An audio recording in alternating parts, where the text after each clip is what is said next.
자, 10회차 빈칸 문제 출발하도록 하겠습니다. 빈칸 문제는요, 역시나 좋은 지문들 다 가지고 와서 여러분들 정리에 도움이 되실 수 있도록 최선을 다하고 있으니까요. 꼭 시간이 부족하시더라도 꼭 잘 정리해 두셔야 됩니다. 가벼운 마음으로 출발하시죠. 출발합니다. 1번입니다. 리츠, 신디케이트, 조인트 벤처, 증자, 펀드는 지분금융, 부채금융, 매장인 금융 중에 무슨 금융에 속할까요? 지분금융에 속한다 라고 정리해 주시면 되겠죠. 그래서 지분금융에 속하는 건요, 신디케이트, 조인트 벤처, 리츠, 부동산 투자회사죠. 증자, 펀드 이렇게 정리해 주시면 될 것 같아요. 지분금융이었습니다. 2번, 하나의 저당 집합에서 만기와 이자율을 다양화하여 발행한 여러 종류의 채권을 무엇이라고 합니까? 라고 했는데요. 아까 제가 설명드렸던 거 요거 기억나셔야 됩니다.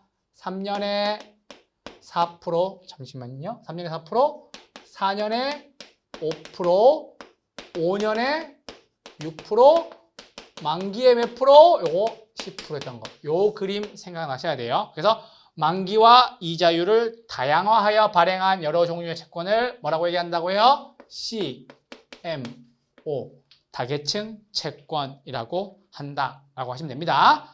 3번입니다. 변동금리 주택담보대출의 이자율 조정 주기가 짧을수록 이자율 변동의 위험은 누가 누구에게서 라는 거죠. 그래서 변동금리는요, 이자율 조정 주기가 짧을수록 변동의 위험을 누가? 돈 빌려준 대출자에게서 누구에게로? 차입자에게 더 전가한다 라고 정리해 주시면 되겠습니다. 4번입니다. 차입자가 중도상환하러 왔어요. 중도상환하러 왔는데 대출 잔액이 가장 많이 남는 상환 방식은 원금, 원리금, 체증식 중에 무엇일까요? 대출 잔액이 가장 많이 남는데요. 대출 잔액이 가장 많이 남는 것은요, 체증식 상환 방식이다. 요거 정리하셔야 됩니다. 그래서 원리금 상환액, 그쵸? 이자 상환액, 그리고 대출 잔액 크기 비교하는 거 기억하셔야 되죠. 그래서 원금, 원리금, 그리고 체증식에 있어서 가장 큰 게 어디요? 체증식이 가장 크고 그 다음이 원리금, 그 다음이 원금이라는 거 체크해 주셨으면 좋겠습니다. 5번입니다. 원금 균등 상환 방식, 원리금 균등 상환 방식, 체증식 상환 방식 중 대출금을 가장 빠르게 갚는 것은요, 원금 균등 상환 방식이다. 맞죠? 왜요? 원금 균등 상환 방식이 가장 빠르고 가장 많이 갚는 거죠. 초기부터. 그래서 누구에게 유리하다고요? 현재 소득이 많은 중장년층에게 유리한 방법이 원금 균등 상환 방식이다 라고 말씀드렸어요. 자, 그래서 5번까지 했고요. 6번입니다. 미래에 소득이 증가할 것으로 예상되는 예상되는 자에게 유리한 방식은요, 원금, 원리금, 체증식 중에 뭐예요? 미래 소득이 증가할 것이래요. 증가할 것으로 예상되는 자에게 유리한 것은요, 뭐예요? 원금과 원리금과 체증식 중에 체증식 상환 방식이죠. 그쵸? 원금은 누구에게 유리한데요? 중장년층에게 유리한 방식이다 라고 정리하시면 됩니다. 7번입니다. 저당권, 원리금 수취권, 위험부담 모두 투자자가 갖는 저당담보증권은 뭐예요? MPTS이다 라고 얘기하시면 되죠. 그래서 모기지 패스스루 모두 다 통과하니까는 누가 가져간다고? 다 투자자가 가져간다고. 왜? 수요자, 발행자, 투자자가 다 가져가는 거는 뭐라고요? MPTS라는 거 기억해 주셔야 돼요. 그래서 제가 TS니까요 모두 다 투자자가 가져간다 라고 설명을 드렸어요. 8번입니다. 여러 명의 투자자가 부동산 전문가의 경험을 동원하여 공동의 프로젝트를 수행하는 것으로서 직접 투자 나왔죠. 지분 투자 나왔죠. 다수의 투자 방식을 무엇이라고 하나요, 여러분? 지분 투자에 있는 게 세 가지가 뭐 있었죠, 여러분? 신디케이트, 조인트 벤처, 그리고 리츠가 있었는데 직접 투자는요, 신디케이트와 조인트 벤처였고 간접 투자는 리츠, 부동산 투자회사였고요. 다수의 투자자는요, 신디케이트였고 소수의 투자자는요, 조인트 벤처였죠. 그래서 8번의 답은요, 뭐예요? 신디케이트,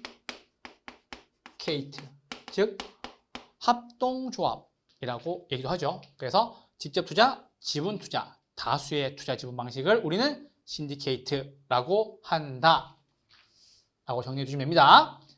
9번입니다. MPTB 나왔죠? TB 나왔으니까요, 저당권만 발행자가 가져가고 나머지는 다 투자자가 가져간다. 이게 뭔데? 혼합형이다 라고 하시고요. MBB보다 초과담보가 필요는 해요. 초과담보 필요하죠? MBB는요, 초과담보 필요해요? 필요한데 혼합형이니까 MBB보다 작은 초과담보가 필요하다고 말씀드렸죠. 그래서 MBB보다 작은 규모의 초과담보가 필요하다라고 정리해 주시면 됩니다. 혼합형이니까요. 채권에 조금 더 가까우나 MBB보다는 작은 규모의 담보가 필요하다라고 정리해 주시면 됩니다. 자, 10번입니다. CMO, 다계층 채권이죠. CMO의 경우 장기 투자자들이 원하는 콜방어를 실현시킬 수 있어요, 없어요? 실현시킬 수 있다. 언제만? 장기인 경우에만. 아까 요 그림을 그려드렸는데 다시 한번 그려드리면, 제가 이게 CMO에 대한 저당 채권이라고 말씀드렸고, 이렇게 쪼개서 파는데 3년에 4%, 4년에 6%, 5년에 8%, 만기에 10%가 있죠. 그러면 이 콜방어가 뭐예요, 여러분? 콜방어가 조기 상환에 대한 거부권을 우리는 콜방어로 말씀드리는데, 그러면 조기 상환하러 올게 라고 얘기했었을 때 내가 만기에 가지고 있으면은 3년 먼저 갚으세요, 그리고 4년 갚으세요, 5년 갚으시고 그 다음에 내가 갚을 수가 있기 때문에 투자자들이 원하는 콜방어를 언제에만, 장기에는 실현시킬 수 있다, 없다? 실현시킬 수 있다라고 정리해 주시면 됩니다. 11번입니다. 대출 시점에서 고정금리 주택담보대출의 금리라고 나왔죠. 고정금리 주택담보대출의 금리는 변동금리 주택담보대출의 금리보다 어때요? 높아요, 낮아요? 당연히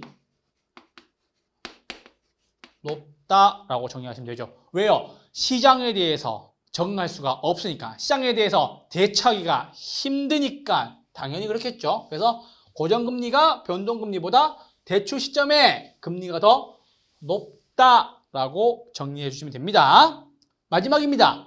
12번. 대출 시점에 예상 인플레이션보다 실제 인플레이션이 높은 경우, 어떤 금리일 때 금융기관에게는 손해이고 차입자에게는 이익이다 라고 나왔는데요. 여러분, 그럼 보세요. 금리가 만약에 5%예요.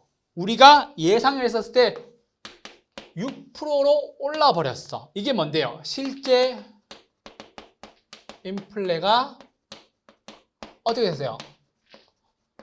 높은 경우가 벌어졌죠. 그럼 나는 얼마에 빌렸는데 돈을? 5%의 돈을 빌렸던 거죠. 그러면 얘가 뭔데요? 차입자가 5%의 돈을 빌렸으니까 차입자에게는 이익이다. 뭐예요? 고정금리가 되겠죠. 그러면은 원래는 6%를 받을 수 있는 건 누구예요? 6% 받을 수 있는 건 누구예요? 금융기관은 원래는 6%를 받을 수 있어야 되는데 6% 못 받죠. 왜요? 차입자가 뭘로 받았으니까? 고정금리로 받아버렸으니까. 그래서 대출 시점에 예상 인플레이션보다 더 높은 경우 고정금리는 금융기관에게는 손해이고 차입자에게는 이익이다 라고 정리해 주시면 되겠습니다. 이렇게 빈칸 노트 다 정리해 보셨는데요. 잘 정리해 두셨다가 여러분들이 만나게 될 문제, 만나게 될 시험장에서 반드시 좋은 점수 얻을 수 있었으면 좋겠습니다. 오늘도 수고하셨습니다. 감사합니다.